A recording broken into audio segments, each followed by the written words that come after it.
Hello students, एडोविला point KG-5 में आपका स्वागत है। आज हम करेंगे क्लास 2 की वर्कशीट नंबर 150। ये वर्कशीट हिंदी विषय की वर्कशीट है और आपके पाठ्य पुस्तक रिमझिम से ली गई है। पाठ है 12 बस के नीचे बाघ। नमस्ते बच्चों, उम्मीद है कि आप सभी स्वस्थ होंगे। बच्चों, हमने पाठ बस के नीचे बाघ पढ़ा। यह पाठ पढ़कर आपको कैसा लगा? कहानी में हमने पढ़ा कि बस में बाघ के आ जाने से उसमें बैठे लोगों के बीच भगदड़ मच गई थी, जिससे छोटा बाघ भी घबरा गया था। आइए आज हम पाठ के आधार पर कुछ वाक्यों को फिर से पढ़ते हैं।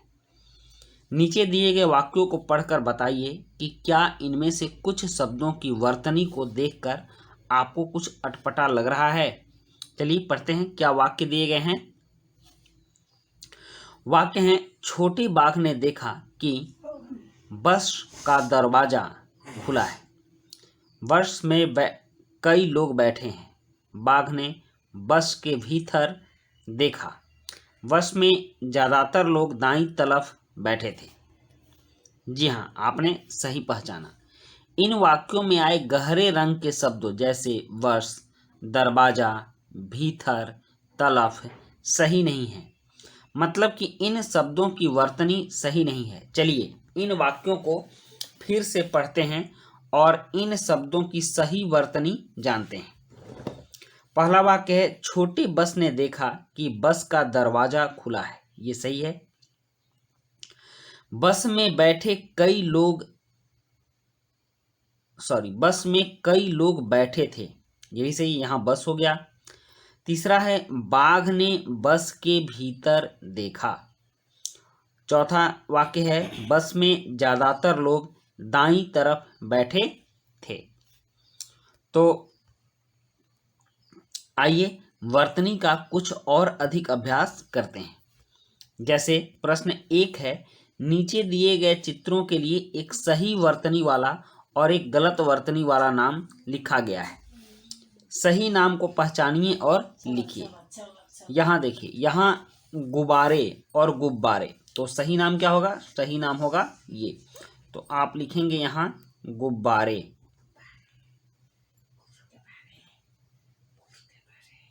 गुब्बारे हो गया। उसके बाद एक तरबूज यहाँ लिखा गया है और एक तरबूज यहाँ है, तो ये वाला तरबूज सही है। आप इसको लिखेंगे तरबूज, तरबूज, और ज के नीचे नुक्ता भी लगाएंगे।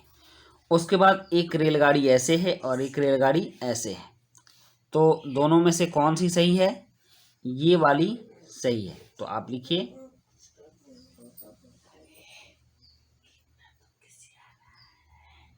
रेलगाड़ी।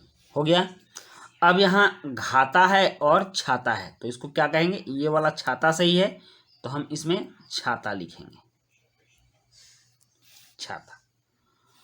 अब चलिए अब प्रश्न 2 देखते हैं।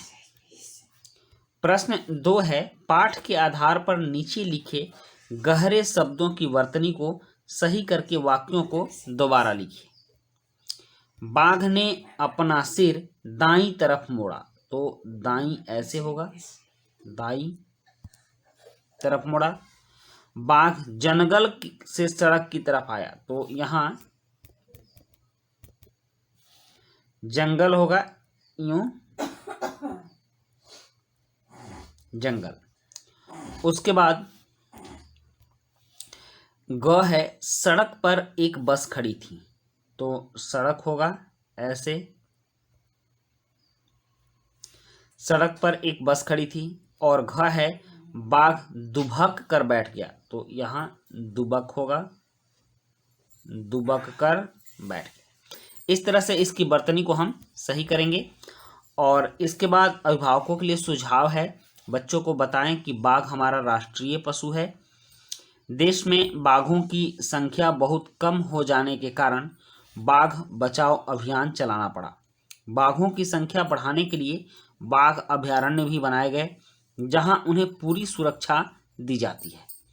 तो बच्चों, ये थी हमारी आज की वर्कशीट, और आज की वर्कशीट कंप्लीट होती है। काफ़ी इंटरेस्टिंग वर्कशीट थी। मिलते हैं नेक्स्ट वर्कशीट में। Thank you.